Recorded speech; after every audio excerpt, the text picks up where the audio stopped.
Kurban kesecek olan kardeşlerimizin Rabbim kurbanlarını kabul eylesin. Bu kurbanın kabul olabilmesi için fıkıhta bazı temel kaidelere dikkat edilmesi lazım. Bir kesim esasında bir de kesilen hayvanın işlemi üzerinde fıkhi olarak birbirinden farklı bazı kurallar vardır. Bir kesim esnasında hayvanın kesilmesi Ebu Hanife'ye göre, yani Hanifi mezhebine göre hayvanın şah damarı, nefes borusu ve yemek borusu kesildikten sonra bırakılır. O esnada vücudunda bulunan, damarlarındaki bulunan tüm kanları dökme için bundan daha fazla müdahale edilmemesi gerekiyor. Yani bazen kasaplar mesela hayvanı kestikten sonra kalbine de bir bıçak saplıyorlar ki hemen kanı dökülsün, anında ölsün şeklinde. O hem hayvana eziyet verme açısından hem de kesim kuralına uygun değildir. Küçükbaş hayvanlar kesilirken genellikle hayvan kesildikten sonra işte zebih tamamlansın diye kalkıp boynunu dizine vurarak kırmaya çalışıldığı yerlerde bunu görüyoruz.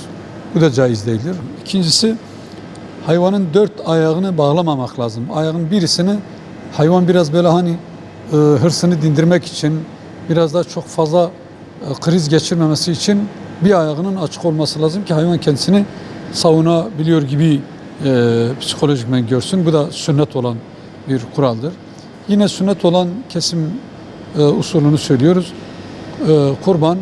Kurbanın kuyruğu batıya, başı doğuya, önü kıble tarafına, yani karın tarafını kıble tarafına gelecek şekilde yan yatırılarak hayvan kesilir.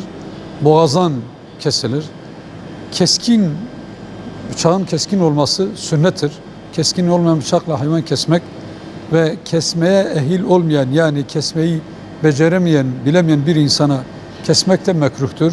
Bir de kesmeden sonra kasap parası olarak hayvanın kellesini veya derisini veya sakatatlarını veya işkembesini vermek şartıyla böyle pazarlık yapılarak yapılırsa bu da mekruhtur, caiz değildir. Çünkü hayvanın bütün uzuvları bağış olarak kabul edilir. Bunun bilinmesi lazım.